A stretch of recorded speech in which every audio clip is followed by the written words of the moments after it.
बारंबार प्रणाम। मेरा नाम सूरज कुमार। भारतीय स्वाधीनता संग्राम की जब भी बात होगी सुभाष चंद्र बोस का नाम सबसे पहले लिया जाएगा। आजाद हिंद फौज के गठन से लेकर म्यांमार में तुम मुझे खून दो का नारा देने वाले नेताजी आजीवन देश की आजादी के लिए संघर्ष करते रहे। काबिल इतने कि सिविल सर्विस की परीक्षा में चौथी रैंक हासिल की, लेकिन देश सेवा के लिए इस पद की बलि चढ़ा दी। क्रांतिकारियों से संपर्क साधने के लिए रेडियो स्टेशन बनाया। सिंगापुर में हथियारों से लैस आर्मी बनाई जिसे तमाम देशों ने मान्यता दी। महिला ब्रिगेड भी इस आर्मी का हिस्सा थी। नेताजी ने पूर्वी एशिया में भारतीय राष्ट्रीय आंदोलन का नेतृत्व किया, लेकिन कुछ राजनीतिक हस्तियों ने उन पर नाजीवादी ताकतों से सांठगांठ करने का आरोप भी उन पर मढ़ दिया। 18 अगस्त 1945 को एक विमान दुर्घटना हुई, जिसके बाद वो लापता हो गए। उनकी मौत और जिंदा होने को लेकर तमाम दावे गढ़े जाते हैं, लेकिन अब तक कोई पुख्ता जानकारी सामने नहीं आई है। नेताजी की व्यक्तित्व और निजी जिंदगी किसी रहस्य से कम नहीं है। इनमें तमाम उतार चढ़ाव और हैरान कर देने वाली घटनाएं आपको देखने मिलेंगी। इनमें से तमाम बातें किताबों में भी दर्ज हैं। उन्हीं किताबों के पन्नों में दर्ज नेताजी सुभाष चंद्र बोस की एक अनूठी प्रेम कहानी भी है, जिसके बारे में बेहद कम लोग ही जानते हैं। आज उनकी 128वीं जयंती है। इस मौके पर बात करते हैं नेताजी की उस प्रेम कहानी की जिसे उन्होंने ताउम्र दुनिया से छिपाए रखा। 23 जनवरी 1897 को उड़ीसा के कटक में बंगाली परिवार में सुभाष चंद्र बोस का जन्म हुआ था। पिता का नाम जानकी दास बोस, जो कि जाने माने वकील थे, जबकि मां प्रभावती देवी साधारण गृहिणी थी।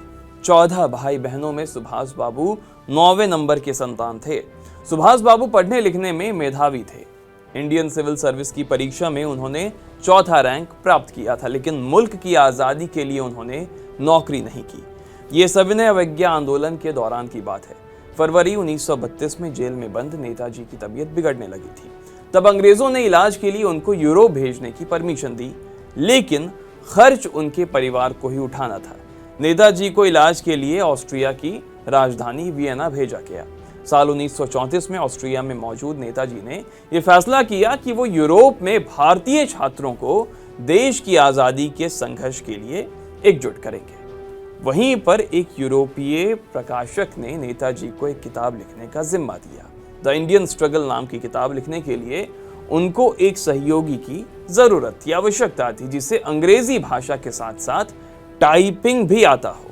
इस काम के लिए नेताजी के एक मित्र ने 2 लोगों का नाम सुझाया। नेताजी ने पहले सबसे बेहतर उम्मीदवार को बुलाया, लेकिन वो कसौटी पर खड़ा नहीं उतरा। इसके बाद दूसरा कैंडिडेट आया।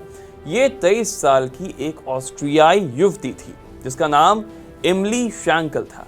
नेताजी को पहली नजर में एमिली में कुछ खास दिखा। उन्होंने एमिली के साथ किताब का काम शुरू कर दिया। नेताजी की बायोग्राफी लिखने वाले सुगाता बोस अपनी किताब हिज मैजेस्टी ओपोनेंट में लिखते हैं, एमिली से मिलने के बाद नेताजी के जीवन में नाटकीय बदलाव आया। पहले भी उनको शादी और प्रेम के कई प्रस्ताव मिले थे, लेकिन उन प्रस्तावों पर उन्होंने ध्यान नहीं दिया। एमिली और नेताजी के प्रेम संबंधों में पहल नेताजी की ओर से की गई थी। धीरे धीरे दोनों के रिश्ते मधुर होते चले गए। हालांकि एमिली के पिता को किसी भारतीय के साथ अपनी बेटी का रिश्ता मंजूर नहीं था, लेकिन जब वो सुभाष बाबू से मिले तो उनकी प्रतिभा और व्यक्तित्व से वो खासे प्रभावित हुए। कैथोलिक परिवार में जन्मी एमिली शैंकल नेताजी से उम्र में 13 बरस छोटी थी, लेकिन 1936 तक ऑस्ट्रिया और चेकोस्लोवाकिया में रहने के दौरान सुभाष बाबू के साथ उनके रिश्ते इतने प्रगाढ़ हो चुके थे कि दोनों ने शादी करने का फैसला कर लिया। रुद्रांशु मुखर्जी अपनी किताब Nehru and boss parallel lives में लिखते हैं, सुभाष बाबू और एमिली ने पहले ही मान लिया था कि दोनों का रिश्ता सबसे अलग और मुश्किल रहने वाला है।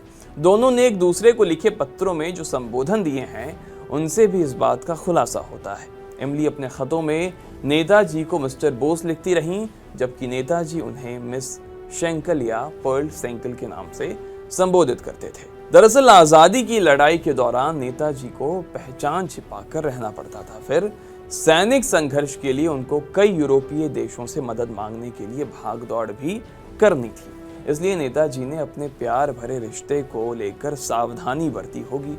रुद्रांशु मुखर्जी ने किताब में ये भी संभावना जताई है कि सुभाष चंद्र बोस अपने रिश्ते का असर अपनी राजनीति पर नहीं पड़ने देना चाहते होंगे, क्योंकि किसी विदेशी महिला से विवाह संबंधों का सीधा असर उनकी छवि पर पड़ सकता था।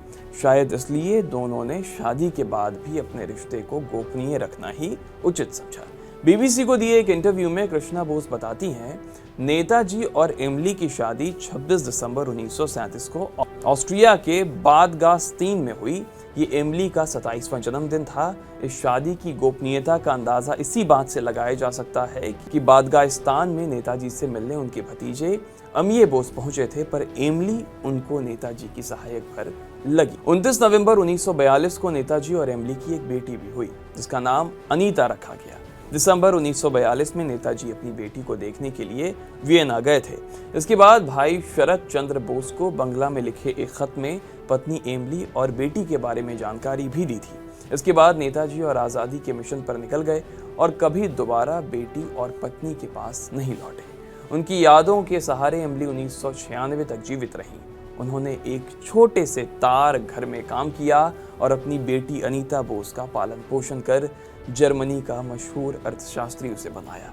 इस दौरान उन्होंने नेताजी के परिवार से कभी किसी तरह की मदद नहीं ली और ना ही दुनिया को अपने रिश्ते की भनक लगी। इस तरह नेताजी और एमिली की गुमनाम लव स्टोरी इतिहास के पन्ने में दर्ज हो गई, जिसे बेहद कम लोग ही जानते हैं। उम्मीद है आपको ये कहानी पसंद आई होगी।